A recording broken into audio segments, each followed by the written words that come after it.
بسم اللہ الرحمن الرحیم۔ محترم ناظرین السلام علیکم۔ آج میں اللہ سبحانہ تعالیٰ کا نام الحمید لے کر آپ کی خدمت میں حاضر ہوئی ہوں۔ الحمید کا لفظ حمد سے نکلا ہے، جس کے معنی ہے تعریف کرنا یا تعریف کے لائق۔ حمد ایسی تعریف کو کہتے ہیں جو شکر کے جذبے کے ساتھ ہو۔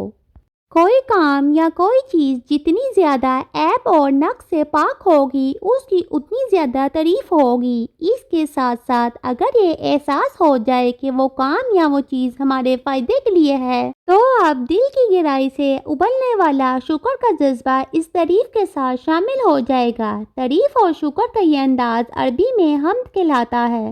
تعریف دو وجوہات کی بنا پر کی جاتی ہے۔ پہلی وجہ یہ ہے کہ کوئی اپنی ذات میں حسن خوبی اور کمال رکھتا ہو، اور دوسری وجہ یہ ہے کہ وہ ہمارا محسن ہو اور ہم اعتراف نعمت کے جذبے سے سرشار ہو کر اس کی خوبیاں بیان کریں۔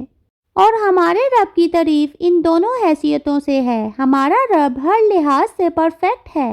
وہ اپنے اسما میں بھی پرفیکٹ ہے، وہ اپنی صفات میں بھی پرفیکٹ ہے، وہ اپنی خوبیوں اور کمالات میں بھی پرفیکٹ ہے۔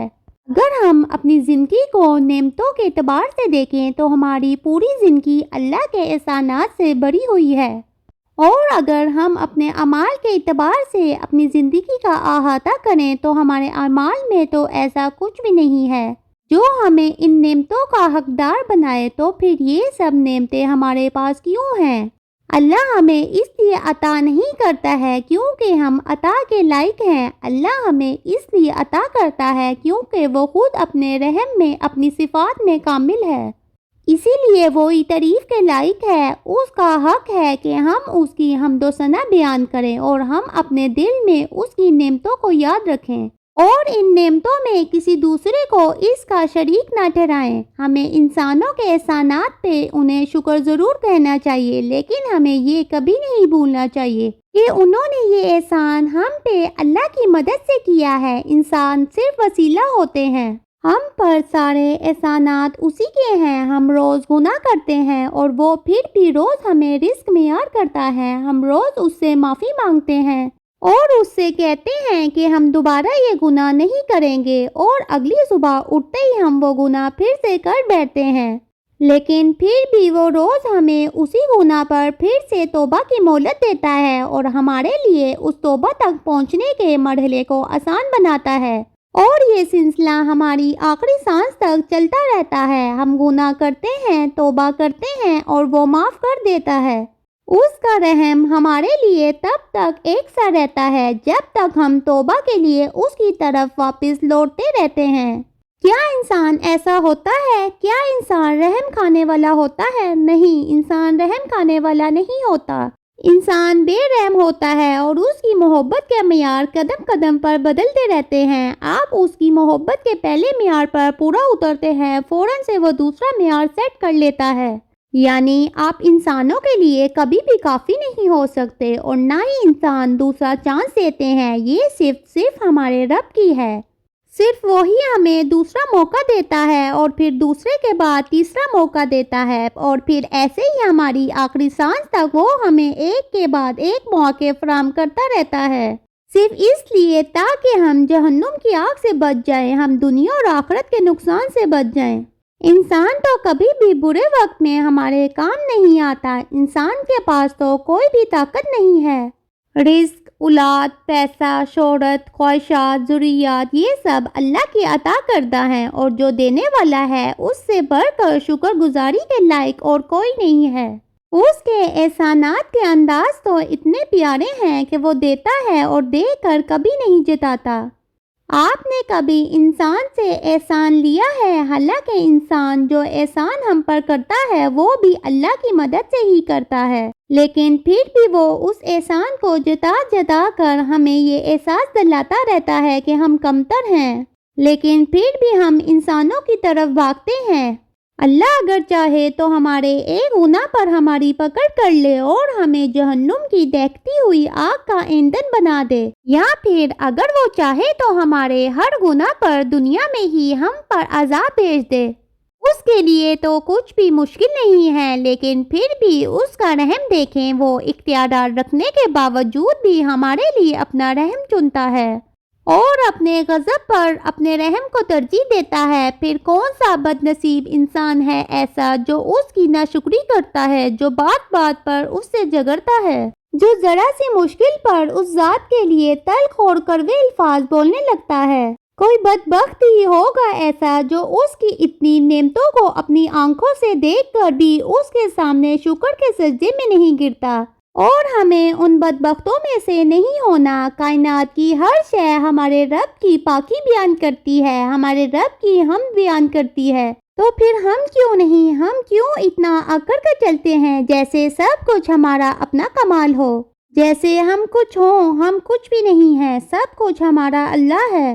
اس کی حمد اس لیے بھی بیان کی جاتی ہے کیونکہ وہ بدلے کے دن کا مالک ہے، اس دن کا مالک ہے جب سچ اور جھوٹ دونوں ایک دوسرے سے جدا ہو جائیں گے، جب تمام مجرم بے پردہ ہو جائیں گے، جب سارے راز عیاں ہو جائیں گے، تب وہ انصاف کی عدالت لگائے گا اور ہر ایک کو اس کے اعمال کا پورا پورا بدلہ دیا جائے گا۔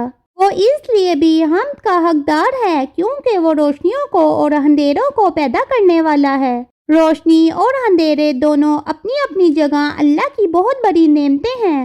اس نے دن بنایا تاکہ ہم کام کر سکیں اور پھر اس دن کے بعد وہ رات لے آتا ہے تاکہ ہم آرام کر سکیں، اور یہ دونوں چیزیں باقی چیزوں کی طرح ہی اس کے کنٹرول میں ہیں۔ جب سب کچھ اسی کے اختیار میں ہے تو ہماری حمد اس کے لیے کیوں نہیں ہے؟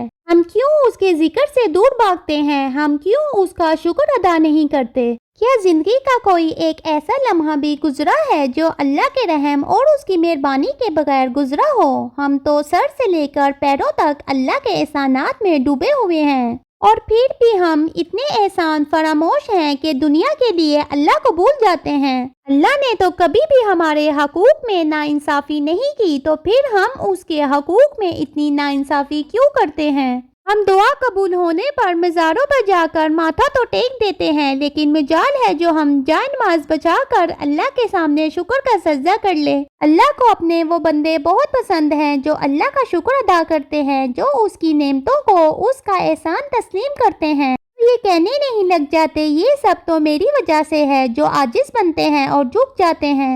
رسول اللہ صلی اللہ علیہ وسلم نے فرمایا کہ کھانے والا شکر گزار صبر کرنے والے روزے دار کے درجے میں ہے، یعنی شکر کا درجہ اللہ کی بارگاہ میں اتنا بڑا ہے۔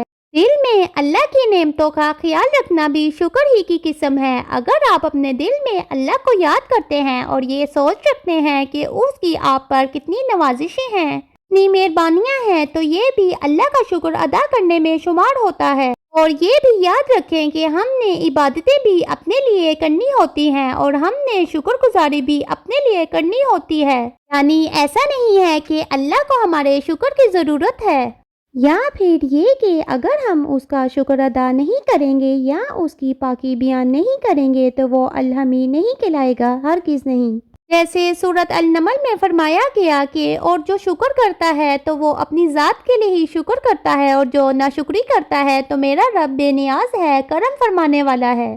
یعنی اللہ کے پاس بہت سی مخلوقات موجود ہیں جو اس کی حمد بغیر کسی وقفے کے بیان کر رہی ہیں، تو ہمارے حمد بیان نہ کرنے سے اللہ کی تعریف میں یا اس کی شان میں کوئی کمی نہیں آئے گی۔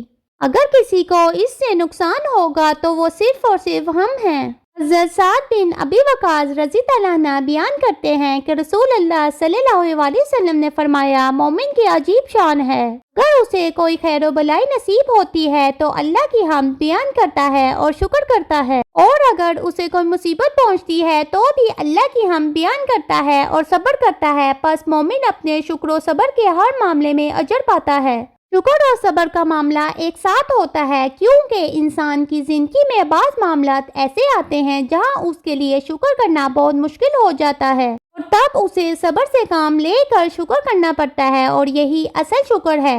جب حالات اچھے ہوں اور معاملات میں آسانی ہو تو شکر کرنا اور اللہ کی حمد بیان کرنا مشکل نہیں لگتا، لیکن جب حالات توقعات سے مختلف ہوں تب زبان کو زبردستی شکر پر لانا پڑتا ہے، اور یہی ہمارے شکر کا امتحان ہوتا ہے۔ اگر آپ چاہتے ہیں کہ آپ کی زندگی میں بھی برکتیں ہوں اور آپ کا رب آپ سے راضی ہو تو آپ اس کی حمد بیان کیا کریں، آپ اس سے پیار کیا کریں، آپ دل میں اس کی نعمتوں کو یاد رکھا کریں۔ صبح سویرے آنکھ کھلے تو سوچا کریں کہ کتنا بڑا رحم ہے اس کا، یہ کہ اس نے آپ کو ایک نیا دن عطا کیا، اس نے آپ کو ایک اور دن کی مہلت دی۔